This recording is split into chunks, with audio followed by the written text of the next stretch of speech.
किलकारी दरभंगा प्रस्तुत करती है धिया पुता। नमस्कार, आपके रविवार को और मजेदार बनाने हम आ गए हैं आपका प्रिय कार्यक्रम धिया पुता लेकर। मैं हूँ आपका दोस्त आर्यन और मैं हूँ तनु। पिछले अंक को सुनकर आपकी ढेर सारी प्रतिक्रिया मिली। हमारा हौसला चांद पर पहुँच गया। हाँ, दिल हो गया गार्डन गार्डन। और हमने पिछले अंक से ज्यादा उत्साह के संग ये नया अंक तैयार किया है। उम्मीद है आपका भरपूर प्यार मिलेगा। जी हाँ, तो चलिए आज के शो में सजाकर लाए गए ढेर सारी आइटम से पेश है दलान।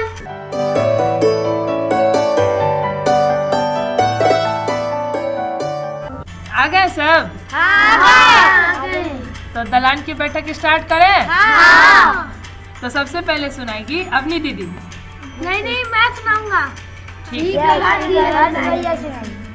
मछली जल की रानी है, जीवन हमारा पानी है, हाथ लगा तो डर जाओगे, बाहर निकालोगे मर जाओगे। वाह, बहुत सुंदर। तो आप हैप्पी भैया सुनाएंगे? हाँ, ठीक है, आप सुनाइए। मैं आप लोग को एक शायरी सुना चाहता हूँ। लक्ष्य न ओझल होने पाए, कदम मिलाकर चल, मंजिल तेरे पग चूमेगी आज नहीं तो कल। वाह वाह, बहुत अच्छा। तो अब आप सुनाएंगे? हाँ, मेरा नाम अवनी है। मैं यहाँ आप लोगों को चुटकुला सुनाने आई हूँ। बिट्टू बंटी से। तुम्हें पता है मेरे दादाजी कब जन्मे थे? बंटी: नहीं। बिट्टू: सिर्फ 8 साल पहले। बंटी: 8 साल पहले कैसे? बिट्टू: मेरी उम्र 8 साल है। जब मैं जन्मा तभी तो वे दादाजी बने। वाह, बहुत सुंदर। मैं एक और चुटकुला सुनाना चाहती हूँ। सोनू: सुनो, मेरी चाय में मच्छर गिर गया है, अब क्या करूँ? मोनू: अरे यार, टेंशन क्यों लेता है, छोटा सा मच्छर कितनी चाय पी लेगा। तो अब आप सुनाएंगे? निशा दीदी, आप सुनाएंगे? मेरा नाम निशा कुमारी है और मैं एक कहावत सुनाना चाहती हूँ। अगर नहीं होता जल जग में, कहीं न होते जीव, हरियाली की पर न पाती इस वसुधा पर नींव। नहीं रहेगा जल तो सारे सूखे होंगे खेत, धूल उड़ेगी धरती ऊपर या फिर होगी रेत। नहीं अन्न का दाना होगा, भूखे होंगे लोग, तर पाएंगे तब मानव को तरह तरह के रोग। तरसेंगे हम बूंद बूंद को, सूखा होगा अन्न, तब पतझड़ ही तब दिख पड़ेंगे, होंगे न वसंत। सभी दिशा में फैले होंगे सूखा और अकाल, यहाँ वहाँ तब बिखरे होंगे जीवों के कंकाल। बढ़ता ही जाता है प्रतिदिन जनसंख्या का भार, और धरा पर संचित जल का रीत रहा भंडार। अब आयुष भैया सुनाएंगे हम सबों को। आयुष भैया सुनाइए।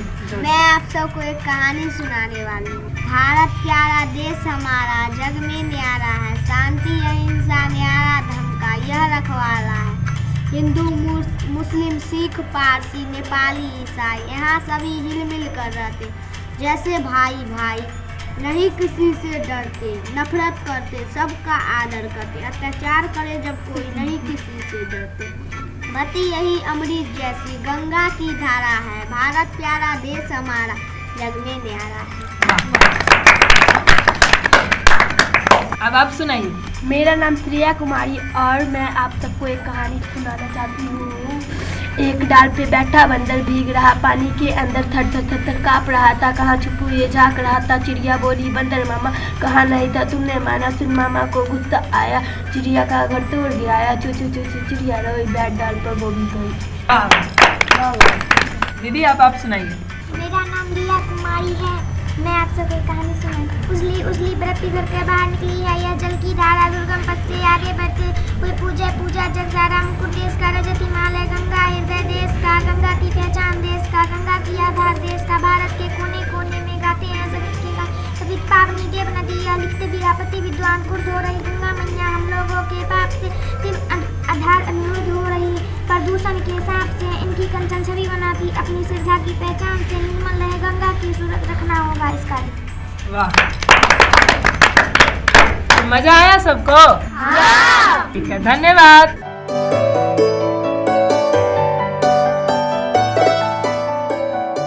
कैसा लगा तनु? बहुत अच्छी कविता, कहानी।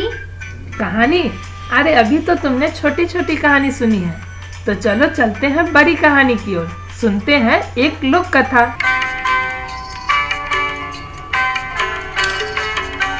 कथा लोक में आपका स्वागत है। आज जो कथा हम सुनने वाले हैं वह है चूहा राजकुमार।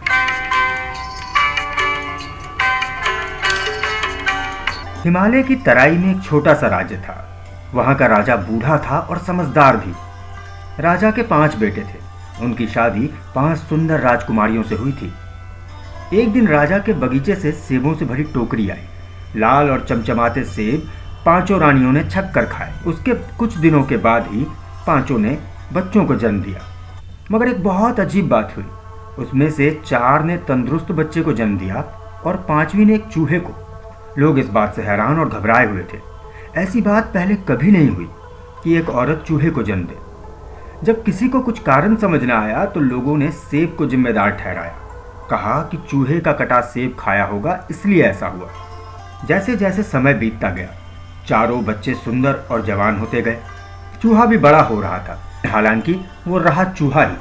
अपने भाइयों की तरह वो सारे कामों को करने की कोशिश करता, लेकिन उसके भाई उसे पसंद नहीं करते।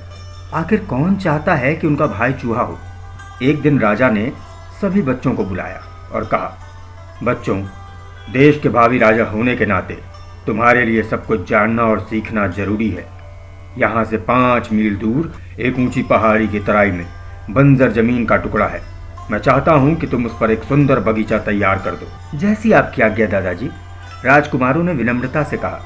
चारों राजकुमार कुदाल, फावड़े, पानी के ढेरों जार, खाने पीने की बढ़िया चीजें लेकर निकल पड़े। चूहा राजकुमार भी पीछे पीछे चल पड़ा। देखो तो कौन आया है। उसमें से एक ने चूहे का उपहास उड़ाया। हाँ, ये तो बड़ा सुंदर बगीचा बनाएगा। दूसरे ने मजाक उड़ाते हुए कहा। पहाड़ी पर पहुंचकर उन्होंने वहां की जमीन को खोदना शुरू किया। चूहे राजकुमार ने भी उनकी मदद करनी चाहिए, पर उसे सबने खदेड़ दिया। तब उसने निश्चय किया कि वह खुद का एक बगीचा बनाएगा। पथरीली जमीन को तोड़ना इतना आसान नहीं था। राजकुमार जल्द ही थक गए। ओह, यह काम भी भला किसी राजकुमार का है। मैं थक चुका हूं, अब मैं खाना खाऊंगा, एक राजकुमार ने कहा। दूसरे ने कहा, मुझे नींद आ रही है, और वह सो गया। तीसरा मजे से बांसुरी बजाने लगा और चौथा तितलियों के पीछे भागने लगा। इसी बीच बूढ़े राजा ने सोचा कि चल के अपने पोतों का काम देखा जाए। वहां पहुंचकर उसने देखा कि चारों राजकुमार आराम फरमा रहे थे और बस चूहा काम कर रहा था। वाह, तुमने कितना शानदार काम किया, महाराज ने कहा। मगर दुख की बात है कि तुम एक चूहे हो। अगले दिन राजा ने फिर से राजकुमारों को बुलाया। बच्चों, तुम्हें शिक्षा चाहिए, लेकिन इसके लिए कोई विशेष व्यवस्था नहीं होगी। अपनी उम्र के बाकी बच्चों की तरह तुम्हें भी पाठशाला जाना होगा। चारों राजकुमार पाठशाला जाने के लिए निकले। चूहे ने फिर पीछा किया। सबने उसे भगाना चाहा। जब वह नहीं भागा तो उसे पकड़कर एक पेड़ से बांध दिया। रास्ते में चलते हुए पहले राजकुमार ने कहा, ऐसे सुहाने दिन में हम 4 दीवारी में कैसे रह सकते हैं। राजकुमारों से यह अपेक्षा नहीं करनी चाहिए कि वह आम लोगों की तरह पाठशाला जाएंगे। दूसरे ने भुनभुनाते हुए कहा, हम नहीं जाएंगे और दादाजी को यह कभी पता भी नहीं चलेगा। तीसरे ने कहा, ठीक कहते हो, चलो चलकर जंगल में मंगल करें। चौथे ने कहा। चारों राजकुमार जंगल में दूर निकल गए। खूब मस्ती की, लेकिन लौटते वक्त उन्हें रास्ता नहीं पता था जिधर से वो लौटे। भूल गए थे। चारों ओर भाग दौड़ मचा लेने के बाद भी उन्हें सही रास्ते की पहचान नहीं हो सकी। राजकुमारों की भूख और डर दोनों ही बढ़ते जा रहे थे। अचानक उन्हें एक झोपड़ी दिखी। मन में आसरा लिए वे दरवाजे तक पहुंचे। झुर्रियों से भरा एक चेहरा, झुकी कमर वाली एक बूढ़ी अंदर से निकली। तुम्हें क्या चाहिए नौजवानों? उसने पूछा। खाना बूढ़ी माँ, भूख से हमारी आंतें कुलबुला रही हैं। अंदर आ जाओ, मैं जब तक तुम्हारे खाने का इंतजाम करती हूँ तुम थोड़ा आराम कर लो। चारों राजकुमार वहीं झोपड़ी के जमीन पर निढाल होकर पड़ गए। छुपता छुपाता चूहा राजकुमार भी झोपड़ी के अंदर घुस गया। मैं तुम्हें बहुत स्वादिष्ट खाना खिलाऊंगी, उस बुढ़िया ने बड़बड़ाते हुए कहा। सच तो लेकिन यह था कि बूढ़ी औरत बड़ी ही धूर्त थी। राहगीरों को फंसाना और उनका सामान लूटना उसका पेशा था। राजकुमारों के बेशकीमती आभूषण देखकर उसकी आंखें चुंधिया गई थी और वह उन्हें हथियाने की योजना बना रही थी। चावल पकाने के लिए चढ़ाते वक्त उसने उसमें जहर मिला दिया। यह देखकर चूहे राजकुमार को कुछ शक हुआ। बूढ़ी औरत जंगल से और लकड़ियां लाने निकली, तब चूहे राजकुमार ने हांडी से थोड़ा चावल लेकर कुत्ते को खिलाया। चावल जैसे ही कुत्ते के गले उतरा, वह छटपटा के मर गया। अच्छा, तो यह खेल है तुम्हारा, चूहे राजकुमार ने मन में कहा और अपने भाइयों को बताया कि चावल का निवाला छूना भी मत। राजकुमारों ने पूछा, तुम यहाँ कैसे पहुंचे? यह मैं बाद में बताऊंगा, लेकिन पहले मेरी बात सुनो। चूहे राजकुमार ने उन्हें मरा हुआ कुत्ता दिखाया। तब वे इतने डर गए कि उनके दांत बजने लगे। चिंता मत करो, मैं जैसा कहता हूँ वैसा करो। लौटकर बुढ़िया ने राजकुमारों के लिए खाना परोसा। उनमें से एक ने पानी मांगा। वह पानी लाने के लिए उठी। उधर चूहे ने घड़े में छेद कर दिया। ऐसे में बुढ़िया को बगल के झरने से पानी लाने जाना पड़ा। इस बीच राजकुमारों ने अपना खाना झाड़ियों में फेंक दिया। जब बूढ़ी औरत आई और सारी थाली खाली देखकर वह धूर्तता से मुस्कुराई, लेकिन जहर का असर नहीं होने का उसे आश्चर्य हुआ। उसने एक दूसरा तरीका सोचा। तुम सब थक गए होगे, मैंने बिस्तर लगा दिया है, जाकर आराम से सो जाओ। बिस्तर लगा देख थके हारे राजकुमार अपने आप को रोक नहीं पाए, लेकिन चूहा राजकुमार चौकन्ना था। उसने जल्द ही एक आवाज सुनाई दी। ओह, देखता है कि बुढ़िया एक लंबे चाकू की धार तेज कर रही है। सो जाओ मेरे प्यारों, मैं इस बात का पूरा ध्यान रखूंगी कि तुम सब बहुत लंबे समय तक सोते रहो। चूहा राजकुमार भाग कर आया। जल्दी उठो, जल्दी उठो, वह चाकू की धार तेज कर रही है। ओहो, अब हम क्या करें? सारे राजकुमार डर गए। हम पाठशाला क्यों नहीं गए? वो एक दूसरे पर आरोप लगाने लगे। झगड़ना बाद में, पहले अपनी जान बचाओ। उसने उन्हें चादरों और तकियों से नकली आदमी बनाने का उपाय सुझाया। उन्होंने वैसा ही किया। फिर वे कमरे में रखे संदूक के पीछे छिप गए। जैसे ही वो छुपे, बस बूढ़ी औरत अंदर आई। सोए हुए नकली आदमियों को असली समझकर चाकू से वार करने लगी। अब ये सब जेवर मेरे हैं, डरावनी हंसी के साथ बुढ़िया बोली। लंगड़ाती हुई वह अपनी रसोई तक लालटेन लाने बढ़ी, लेकिन चूहे ने उससे भी पहले रसोई में घुसकर लालटेन गिरा दी। चारों ओर तेल फैल गया और आग लग गई। बुढ़िया आग बुझाने में लगी कि सभी राजकुमार जान बचाकर निकले और चूहे ने सबों को रास्ता दिखाया। बूढ़े राजा ने पूरी कहानी सुनी और कहा, तुम सबसे ज्यादा बुद्धिमान हो। महाराज ने राजकुमारों को डांट लगाई।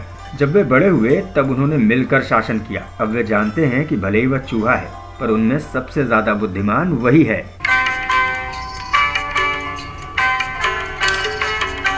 वाह, चूहे ने तो कमाल कर दिया। हाँ, आदमी चाहे छोटा हो या बड़ा, होता है किसी न किसी काम का जरूर। हाँ, तुमने सही कहा। तो चलो सुनते हैं हवा बसात और जानते हैं पिछले प्रश्न का सही जवाब।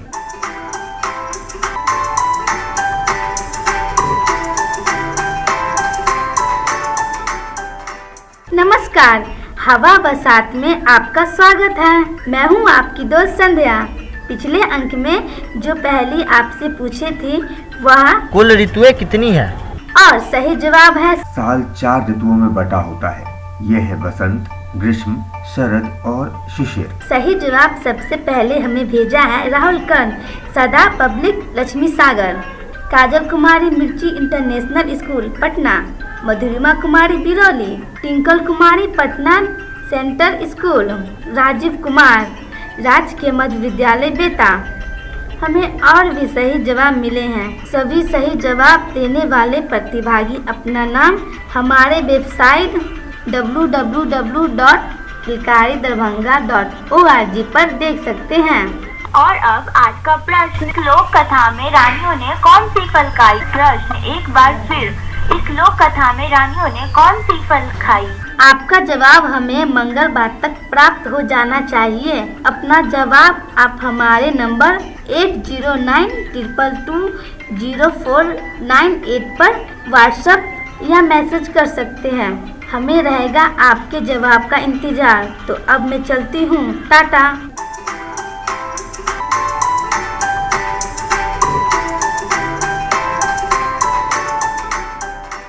धन्यवाद। घड़ी की सुई कह रही है कि अब चलने का वक्त हो रहा है, तो दीजिए हमें आज्ञा। नमस्कार।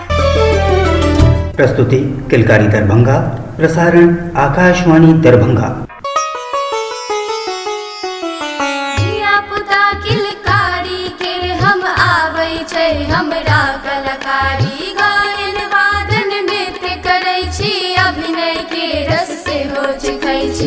गुरु भेटल अछि मित्र समान, सब राखै छथि सभक ध्यान।